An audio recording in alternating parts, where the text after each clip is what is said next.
Bonjour et bienvenue à cette expérimentation interculturelle du projet Argos. Le projet initial à suivre un processus de création de collectif carabin à Hamana Artist House, à Liban, n'a malheureusement pas pu avoir lieu à cause de la pandémie Covid-19. Le projet était prévu pour mars 2020. Les billets d'avion ont été réservés.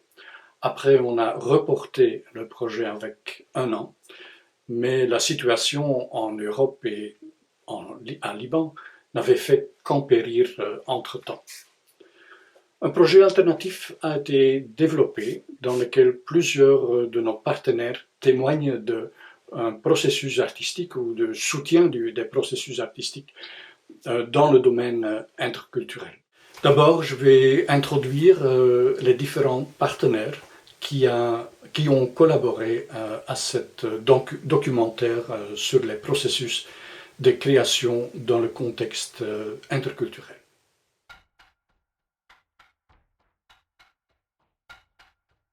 Mohamed Ikouban, cofondateur et co-directeur, et Kees Vossen, programmateur de Moussem, parle de la longue histoire de Moussem, une organisation active dans le domaine des arts interculturels, d'abord à Anvers, puis à Bruxelles. Moussem soutient des artistes et compose des programmes qui donnent corps à une scène artistique contemporaine mondiale et contribuent à l'édification d'un nouveau patrimoine commun. Eric Delio est cofondateur et co-directeur artistique du collectif Caraba et de la Maison des artistes Hamana à Liban. Dans son témoignage, il parle du contexte local et international dans lequel s'inscrit la résidence artistique, de la situation actuelle au Liban et de la création du nouveau projet Cabaret Migrant basé sur des textes de Matej Vezniak. Christelle Khoury est experte dans l'accompagnement des processus artistiques et travaille comme médiatrice culturelle au Liban, en Égypte, en Jordanie, en France et en Allemagne. Ses recherches portent sur les processus de création, l'anthropologie et l'enseignement de la danse. Dans son témoignage, elle a dressé la carte des différents facteurs et contextes qui jouent un rôle dans les processus de création interculturelle. L'artiste multidisciplinaire Younes Adban est un des artistes qui collabore avec Moussem. Il a présenté son œuvre multidisciplinaire à la communauté Argos dans une conférence où il a parlé de sa pratique artistique qui se compose de 3 domaines: le spectacle vivant, la réalisation d'installations et la photographie et le dessin.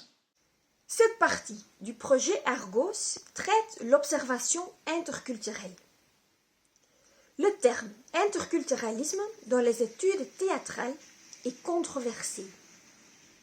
Le terme, dans sa définition la plus large, fait référence à une gamme variée de formes de spectacles et d'activités théâtrales de différentes cultures ou sous-cultures, généralement divisées le long d'un axe est-ouest ou nord-sud. Ce terme est contesté car il est souvent associé à des pratiques du privilège, d'appropriation, d'exploitation ou à un universalisme mal fondé. Pour notre expérience d'observation interculturelle, nous avons voulu nous concentrer sur les initiatives locales, grassroots et diasporiques.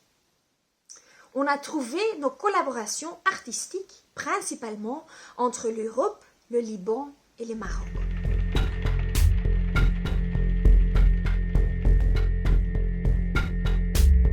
On commence avec Moussem, l'organisation en Belgique qui tente d'équilibrer le paysage culturel avec la réalité interculturelle dans laquelle nous vivons depuis 20 ans.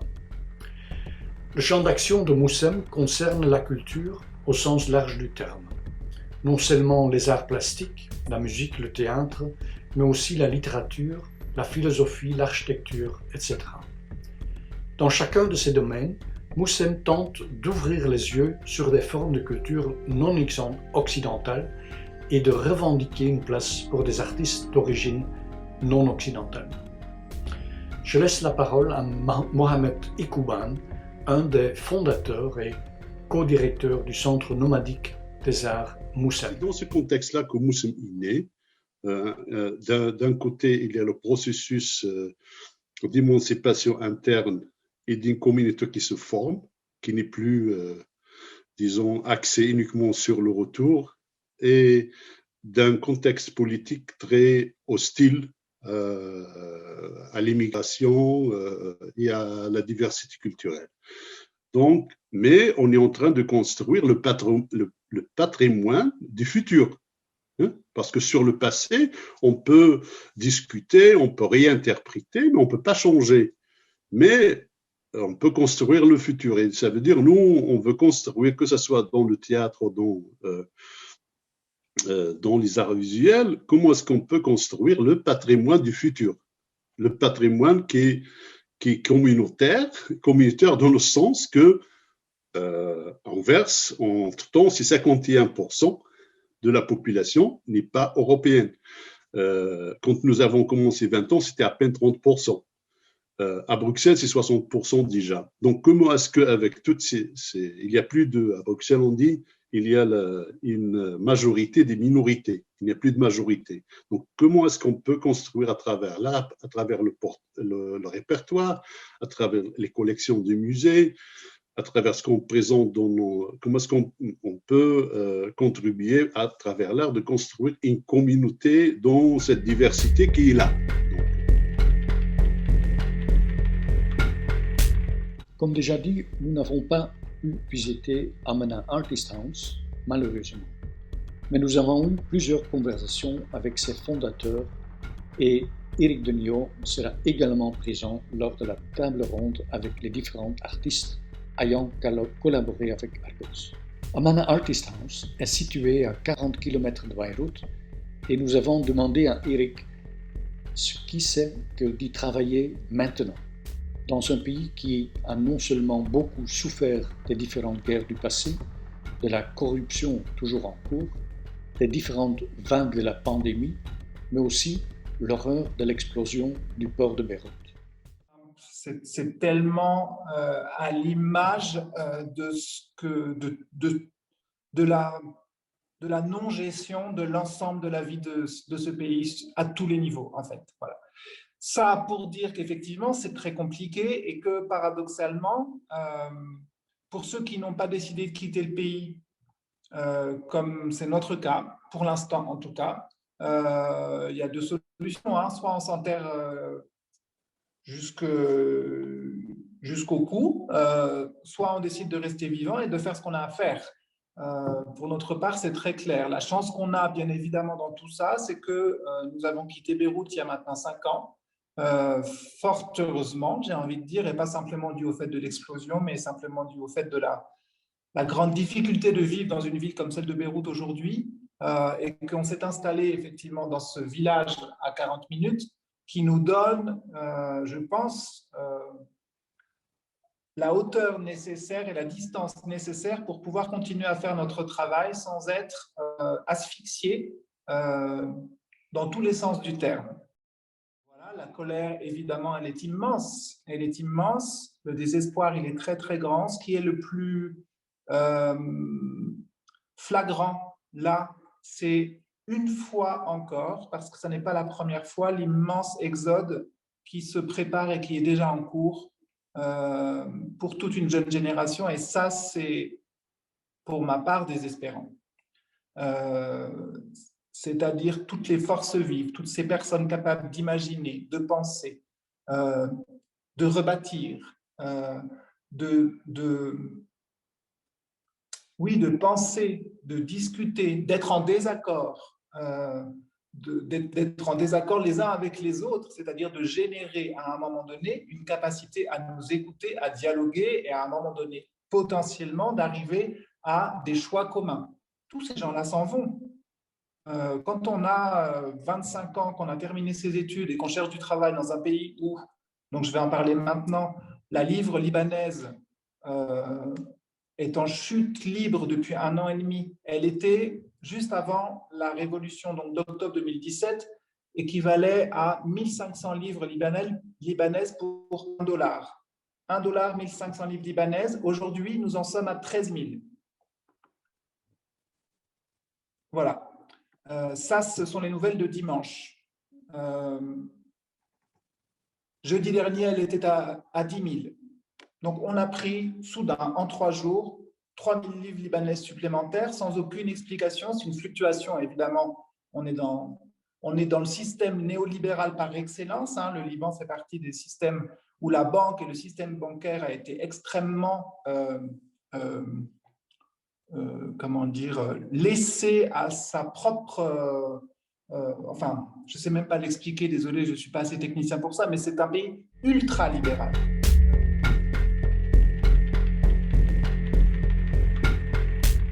Christel Khoury, médiatrice culturelle et anthropologue d'origine libanaise, qui travaille actuellement aussi pour l'organisation belge Mofradat, témoigne également de l'exode et de la solidarité après la catastrophe.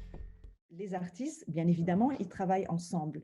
Il y a beaucoup, quand je dis cette question, je pense, de solidarité, elle est intéressante parce que, notamment, donc je donne un exemple, j'ai pu, après donc l'explosion à Beyrouth, du port de Beyrouth en août, il y a eu un mouvement donc très fort de la part des acteurs de la scène théâtrale qui déjà donc souffraient problèmes économiques.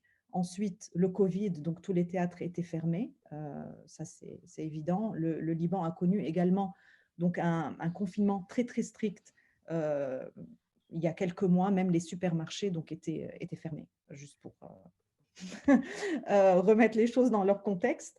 Et donc suite à ça, suite à l'explosion, donc il y a eu un groupe, donc on va dire les acteurs et les actrices essentiellement d'ailleurs les actrices donc, du secteur culturel, en tout cas théâtral, se sont organisées. Ça s'est fait de façon assez intuitive via un groupe WhatsApp. Et pour essayer de lancer une campagne pour pouvoir donc subvenir à, je dirais même pas aux besoins donc, des artistes au niveau de leur création, mais plutôt au niveau de la survie. Parce qu'il y avait eu pas mal d'artistes dont les espaces, dont les maisons avaient été complètement détruites, etc., et qui n'avaient pas les moyens déjà donc, de reconstruire ça. Il y a eu aussi deux théâtres donc, qui ont été complètement aussi ravagés.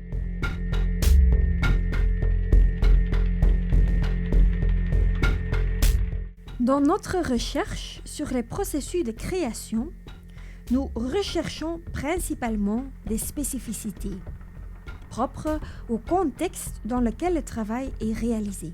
Les différents artistes et organisateurs avec lesquels nous nous sommes entretenus expliquent tous qu'il est impossible de faire des généralisations à ce sujet.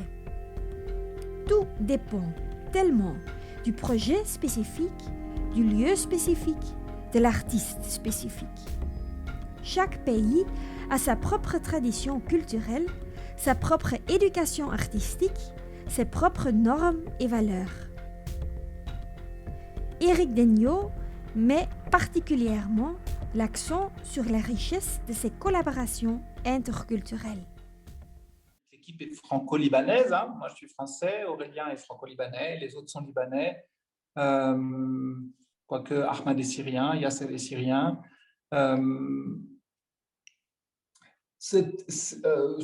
Je pense que ce travail-là ce lien, en tout cas, avec différentes cultures ou différentes réalités dans différents pays, différentes réalités artistiques aussi, et constitue, nous, ce qui nous intéresse, je pense, dans notre rapport au monde, dans notre désir de créer, dans les sujets que nous souhaitons aborder, c'est évident. Je pense qu'on est aussi, quand on est sur cette partie du monde-là, tellement au carrefour de culture et de civilisation que c'est intrinsèque presque à l'identité libanaise, en fait. C'est là, c'est présent en permanence. circuler fait partie presque de l'identité libanaise. Les 2/3, on va dire, des Libanais vivent à l'extérieur du territoire et ils sont partout dans le monde. Il y en a au Canada, il y en a en Afrique, il y en a au Brésil, il y en a en Australie, en Europe, bien évidemment. Donc, chacun d'entre nous, là, a une partie de sa famille qui vit aux quatre coins du monde. C'est normal, en fait. Tito, la maîtresse de maison, tous ses enfants sont aux États-Unis. C'est comme ça. Aurélien ne connaît pas la moitié de sa famille parce qu'ils sont tous partis émigrer entre le Canada et l'Australie. C'est normal. Et pour ma part, qui ne suis pas libanais d'origine, mon grand-père était marin au long cours, donc je suppose que ce rapport au monde est génétique, j'ai envie de dire, presque. Oui, en tout cas, ça c'est important. Et puis je pense qu'on a tous, les uns et les autres, fait l'expérience que cette confrontation ou ce dialogue avec une autre culture nous révèle à nous-mêmes, en fait. Et que c'est passionnant, tout simplement. C'est passionnant. Je voudrais aussi savoir comment ça affecte dans la communication, le niveau de langage. Enfin, il y a des gens qui sont de différents pays, comme tu dis, le Syrie, le Liban, la France, l'Europe. Comment trouver un langage commun? Comment ça affecte votre travail artistique de trouver quand même une langue commune avec tous ces différents? Ouais. D'abord parce que je pense qu'effectivement, le travail de création que nous menons propose aussi une rencontre de discipline et de langage dans lequel le texte, évidemment, est important. Tu as parlé de Matei Wiśniewski et on en reparlera, évidemment, puisqu'il est régulièrement présent dans les créations, mais pas exclusivement. Mais que le travail qu'on a mené, nous, en tout cas depuis le début, c'est aussi une rencontre de langage, qui sont la marionnette, les arts de la marionnette, le travail du corps à travers un théâtre dansé, qui sont le travail du masque et bien évidemment le travail du texte. Et un travail qui dit marionnette dit aussi évidemment un théâtre visuel extrêmement fort, je veux dire en termes de moyens mis, hein, en tout cas sur le travail de scénographie, par exemple.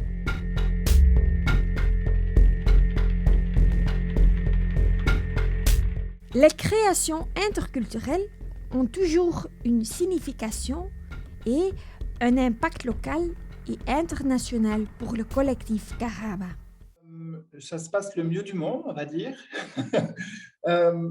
Pour nous, ça a toujours été très clair qu'ouvrir un lieu effectivement très professionnel en termes d'accueil en résidence, avec une vocation à la fois locale et internationale, ne pouvait pas se faire au mépris de la communauté locale, du village, et qu'il n'était pas question pour nous d'être, on va dire, un petit groupe d'artistes un peu endurcis qui allions monter de Beyrouth tous les week-ends pour faire des activités culturelles dans notre petit village et repartir à la ville parce que c'est plus confortable. Mais bien de faire aussi, à travers l'ouverture de ce lieu, tout un travail de fond qu'on a déjà commencé en tant que compagnie, qui est le travail de décentralisation de la culture. 75% de la population vit hors de Beyrouth et certainement 80% de l'activité culturelle s'y passe à Beyrouth. Il y a donc un écart colossal et un travail de fond vraiment important à mener pour que la majorité des personnes aient accès à la culture, quelle que soit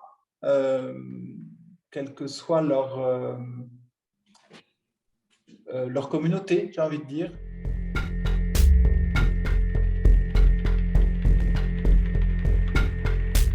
Quand on interroge Éric Degnaud sur ce qui est spécifique à sa méthode de création, il parle principalement de la durée. Prendre le temps de rechercher, laisser mûrir les idées, puis découvrir la friction avec la forme ou avec un texte ou avec d'autres matériaux. Je crois qu'à un moment donné, un processus de création, c'est quelque chose qui prend du temps et que c'est essentiel. Et que malheureusement, le monde dans lequel on est nous impose de réagir à tel ou tel événement. Il faut créer en face de tel ou tel événement. Et alors, au Liban, au Proche-Orient en général, on est soumis à ce diktat d'une manière absolument épouvantable du fait des financeurs qui veulent qu'à un moment donné, nous ayons déjà quelque chose à dire sur l'explosion du 4 août 2020, dont je ne sais même pas ce que j'en pense encore. C'est épouvantable, je n'ai rien à en dire. Je ne sais même pas encore si je l'ai bien réalisé dans ma propre vie. Mais il faut déjà avoir quelque chose à en dire. Bon, pardon, hein, j'ai fait une parenthèse, mais on est, nous, menés à la baguette par rapport à ça très, très souvent, et résister à ça est très important. Et on se rend compte qu'effectivement, pour parler de notre processus de création, on est de plus en plus clair sur le fait que le rapport au temps est indispensable, c'est-à-dire ne pas se précipiter et se dire qu'à un moment donné, effectivement, un certain nombre de conversations vont permettre qu'une intention ou des intentions vont converger et donner suffisamment de matière à se mettre en travail de création, à inviter, pourquoi pas, Mattei à nous écrire un texte qui a été le cas en 2016, par exemple, sur une création précédente, ou à rassembler les textes que Mattei a finalement écrits déjà il y a quelques années et qu'il m'a envoyé en 2016 en me disant « Tiens, je pense que ça, c'est pour vous ». En fait, il m'a fallu 5 ans pour me dire que c'était le moment, que c'était mûr et que c'était ça, et pas rebondir directement sur l'idée, pas d'avoir une bonne idée, en fait. Ça, je pense que c'est dans notre manière à nous d'être en conversation ensemble quelque chose d'important. Ensuite, en termes de méthodologie, le festival est un lieu où nous nous donnons l'occasion d'expérimenter des choses et d'essayer des choses. Et en 2019, j'ai créé un certain nombre de masques assez bon, on va dire de masques d'oiseaux, même si ce n'est pas des masques d'oiseaux, mais en tout cas de masques à bec, on va dire, de personnages masqués pour lesquels on a créé des scènes qui se passaient en plein air. Certaines ont eu lieu même en pleine montagne. Ces objets-là sont nés évidemment de tout un tas de questions et de sujets qu'on a abordés ensemble. Il est arrivé cette forme-là, cette série d'une dizaine de masques, de personnages masqués. Aujourd'hui, ils font partie du cabaret migrant. Et finalement, il a fallu 2 ans pour que, petit à petit, ils arrivent et ils s'intègrent à cette écriture-là et qu'ils viennent en résonance d'une manière extrêmement poétique aux textes de Mattei qui, eux, sont extrêmement directs et politiques, par exemple, et que cette friction-là nous intéresse. Et que pour ce qui est de l'écriture de Mattei, puisqu'elle revient régulièrement chez nous, oui, elle était souvent très directe, assez simple, dans le bon sens du terme, très politique, très acide par moments, et que en écho à ça, nous avons, nous, tendance à travailler sur un langage beaucoup plus poétique et beaucoup plus abstrait qui, sans doute, amène une profondeur de champ et qui fait qu'on n'en reste pas au constat de l'actualité, ce qui ne nous intéresse absolument pas, nous, en tout cas. Qui permet sans doute d'aller chercher vers quelque chose de plus archaïque et plus universel. Et le langage du masque et de la marionnette, évidemment, souvent, même inconsciemment, je pense, viennent réveiller quelque chose de très archaïque chez le spectateur.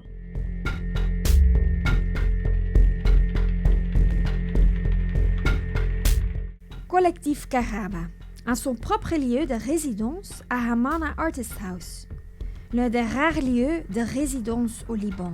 De nombreux artistes n'ont pas ces possibilités et doivent chercher un endroit pour répéter ou le payer eux-mêmes. Crystal Khoury décrit le contexte matériel des processus de création dans les arts de la scène au Liban.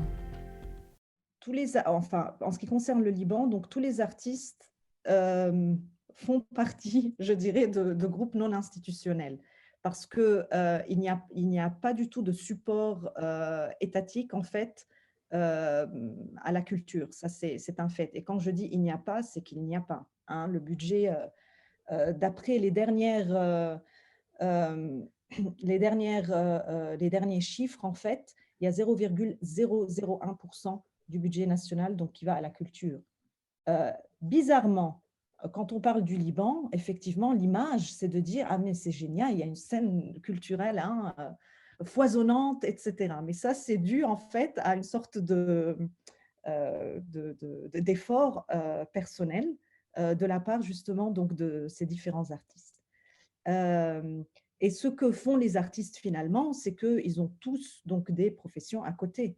Ils enseignent, ils font d'autres travaux, etc. Donc, c'est très, très rare de pouvoir vivre en fait du travail qu'ils sont en train de faire. En ce qui concerne donc, là, je parle aussi en me focalisant essentiellement donc, sur les arts scéniques. Hein. La situation est assez complexe aussi parce que les espaces, donc maintenant en plus il y a eu le Covid, il y a eu l'explosion du port de Beyrouth, il y a eu donc tout ce chamboulement qui a été fait. C'est une scène qui vraiment tente de travailler donc en solidarité, même si c'est très difficile parce que au Liban par exemple, bon, je vulgarise un petit peu, mais les théâtres n'ont pas la possibilité de programmer les artistes, ils n'ont pas les moyens. Donc finalement, pour pouvoir survivre, c'est à l'artiste de payer le théâtre pour pouvoir présenter son travail. Ensuite, par rapport au lieu de répétition, donc où et comment, alors un processus de création, j'ai envie de dire, peut durer éternellement, puisqu'il s'agit de, voilà, il y a la survie et ensuite, il y a quand je peux travailler, il y a le fait aussi que si ça se trouve, je travaille avec des gens que je ne peux pas payer, donc aussi, il faut prendre ça en compte. Et donc, ça peut facilement durer de façon assurée donc sur toute une année. Il peut y avoir donc des moments où non, on peut faire, voilà, on peut travailler sur 3, 4 mois, 6 mois. Là, avec le Covid, il faut prendre ça aussi en compte, donc il n'y a absolument pas moyen de pouvoir répéter. Est-ce qu'il y a des lieux? Il y en a, oui. Il y a 2, c'est bizarre de vous dire ça, mais il y a 2 ou 3 lieux, 3 ou 4 lieux. Donc, on est vraiment donc, à un niveau très, très limité, ou justement qui sont tenus par des artistes et qui ouvrent leurs portes pour d'autres artistes.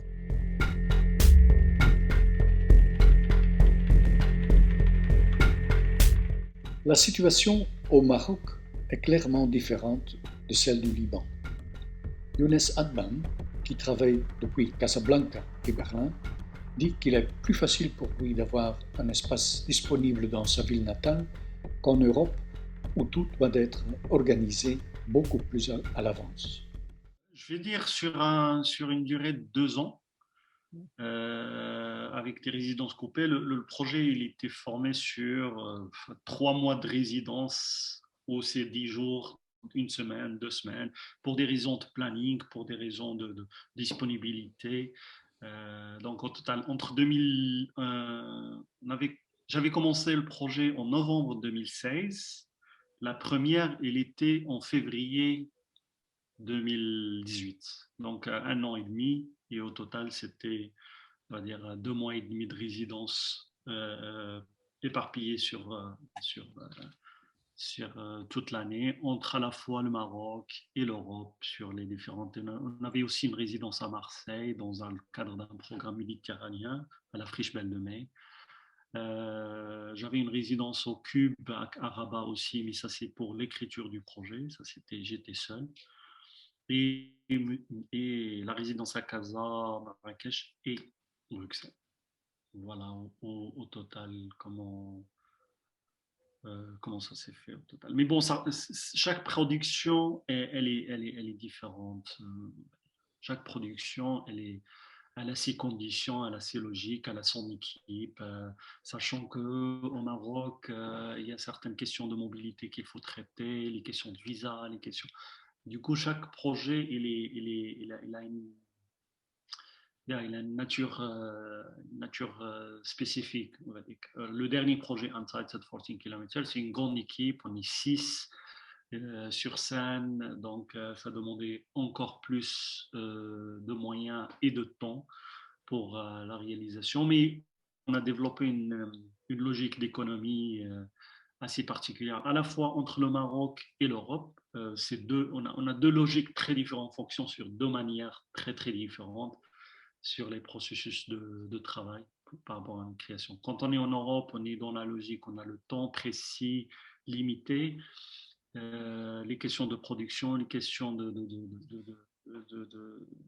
mobilité. Donc voilà, on essaie de se concentrer un peu un temps pour la réalisation de quelque chose, alors qu'au Maroc, c'est un terrain dont je connais très bien. J'ai des possibilités d'avoir des espaces beaucoup plus simplement, par exemple, on est moins sur la logique de réservation sur 6 mois. Donc voilà, j'ai une autre maniabilité.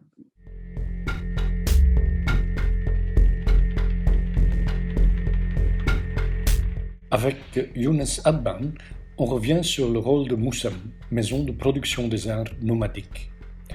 Kees Vossen, programmeur des arts de la scène à Moussem, explique ce que signifie soutenir un artiste sur une longue durée et comment cet aspect temporel aussi laisse ses traces sur le travail artistique.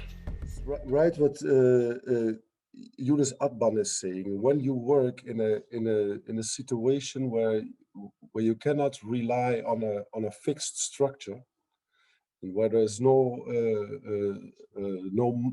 money for it, you have to find your money to develop projects, or you have to find spaces where you can make your work. It gives a completely different timing. As Younes said, like he's working for 2 years on a project, and that's something that I really recognize in a lot of different spaces when you have independent artists who work with smaller organizations that they first of all they have to create a context how they can develop their work.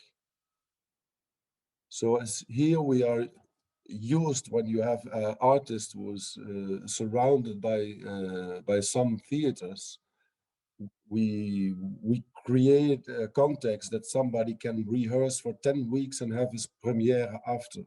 So everything is really compressed in how the work develops. And what I see in a lot of different countries is that people are busy to create the context, how they can rehearse, where they can rehearse, and where and this gives really a completely different mindset of creating artistic work. I even think that it shapes the artistic practice, or that it even becomes a kind of part of the artistic practice. I remember, and this is for me it was very interesting to see in the time we made the Muslim cities Beirut, especially this the fact that people don't have a kind of very directed or compressed period of rehearsing their projects, that they were very limited in places, literally places where they could create their work, that I really see the reflection around the work, because you have a lot of intervals between your rehearsal periods, which is a very concrete thing. They work 2 weeks, they find a space to work 2 weeks in March, then in August they can have a studio somewhere else. So the time that it takes to develop the work, it brings a very extended reflection also, which is very interesting to see, because the reflection around the work is a lot of times enormously strong and fundamental.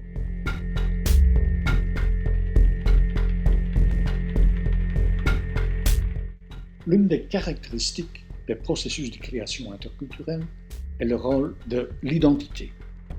À l'heure actuelle, caractérisée par d'importants flux migratoires, par la diversité et par la mobilité, la notion d'identité est fortement soumise à la corrosion. Le regard du programmateur qui présente des productions originaires d'une région non occidentale est toujours très coloré. Il ne programme pas n'importe quelle production, mais une production réalisée au Liban, en Syrie ou au Maroc. Souvent, ces productions sont également associées à l'idée de réfugiés. En bref, toutes sortes de clichés entrent en jeu et influencent fortement la façon dont la production est perçue. Christe Coury, qui était elle-même médiatrice culturelle dans une production réalisée avec des acteurs allemands et syriens à Munich, témoigne des tensions qui accompagnent un tel processus de création. J'étais moi-même dans une situation qui était extrêmement ambiguë, ou dans une position qui était ambiguë, parce que j'étais ce pont entre deux. Donc, on invite des artistes, et ça, c'est le cas, je pense, des personnes d'entre les in-between people. C'est que, d'une part, je m'identifiais complètement à ce que ces artistes-là voulaient dire, et j'essayais quelque part de transmettre en tant que traductrice quelque part, mais pas que de mots, que médiatrice, le contexte duquel il vient, qu'est-ce qu'ils entendent par ça, pourquoi. J'avais une position en fait de comment on les appelle, les problem solvers, les personnes qui sont là pour solutionner, je ne sais même pas si ça se dit, résoudre. Voilà, pour résoudre. Merci. Ça, c'est c'est l'influence belge. On invente des mots, voilà, on anglicise, on francicise. Bref, c'est et d'une part, donc j'étais employée par le théâtre. J'étais la coordinatrice. Bon, il y avait plusieurs casquettes. À des moments, j'étais directrice artistique de l'ensemble. À de certains moments, j'étais dramaturge dans une pièce. À d'autres, j'ai fait la traduction, mais là, la traduction. À d'autres, j'ai été médiatrice. J'ai fait énormément de ce qu'on appelle le emotional labor. Donc, le travail voilà, invisible qu'on fait, que ce soit dans l'accueil, dans l'hospitalité, et en plus, je ne parlais pas et je ne parle toujours pas l'allemand.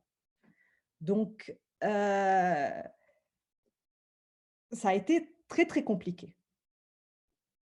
Et parfois, je le dis, c'était aussi compliqué de faire comprendre en fait à l'équipe artistique du théâtre dont je faisais partie. Donc, il ne s'agissait pas non plus. Donc, il y avait toujours un truc de je suis familière, mais je prends distance. Enfin, il y avait toujours ce côté-là où, même avec les artistes, je m'identifie, mais pas tout à fait, parce que en même temps, je n'ai pas vécu ce que elles ont vécu. Donc, c'était toujours, voilà, il y avait toujours cet entre-deux.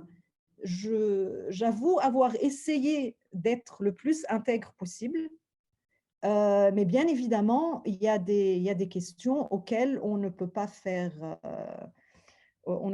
face. Je veux dire, même moi-même, à Munich, en plus, à plusieurs reprises, on me demandait je venais d'où, donc je disais que je venais du Liban. Ah, vous êtes réfugié, n'est-ce pas?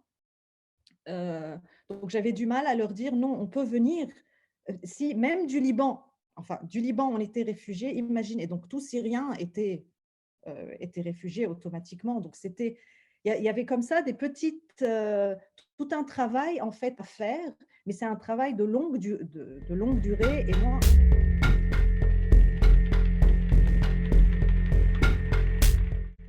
aussi, Éric Denillon signale ces mêmes tendances vis-à-vis des programmateurs européens qui veulent tout lier aux actualités.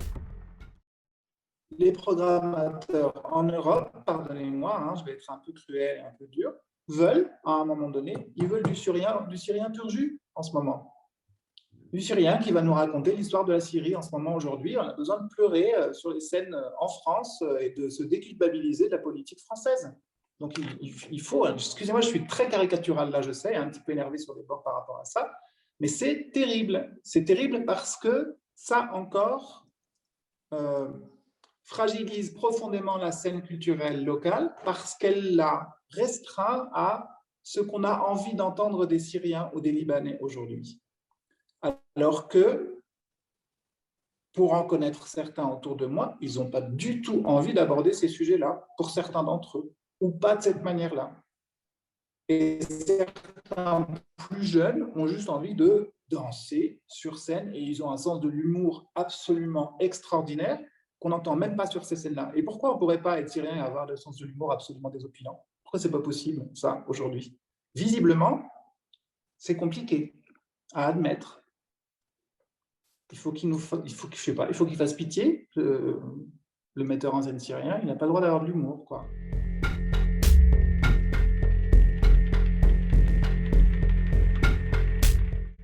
Interrogé sur l'image de l'Europe pour un artiste résidant entre le Maroc et l'Europe, Younes Adban répond ce qui suit.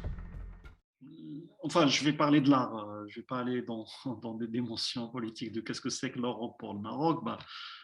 C'est assez complexe, assez complexe. On est très liés, mais en même temps, il y a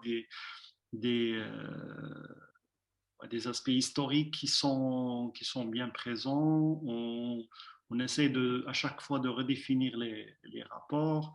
Par exemple, beaucoup d'artistes ne veulent plus être pris, enfin leur art, dans leur art, ils ne veulent plus être vus par juste le côté identitaire, ils veulent aussi avoir une opinion dans le monde et être aussi universels dans leur production artistique. Donc, il y a des attitudes, des positions politiques qui commencent à changer. Là, on est dans une époque là où vraiment le post-colonialisme commence à dominer dans les narratifs curatoriales des projets. Les artistes, ils ont dans une autre conscience. Donc, je pense que c'est un rapport qui est en train de changer par rapport à ce qu'il était avant. Et je pense que c'est intéressant. Je ne sais pas si j'ai bien répondu à la question, mais voilà comment je le sens maintenant. Après, bien sûr, on reste lié par rapport à la question de la visibilité. On a au Maroc les possibilités de visibilité et sont moins, on va dire, plus ou moins fortes que ce que sera en Europe. Mais on essaye à chaque fois de redéfinir, de chercher des formulations, des façons d'initier des projets, d'expérimenter des nouveaux espaces. Et oui, comme j'ai dit, il y a une fraîcheur dans ce sens assez intéressant.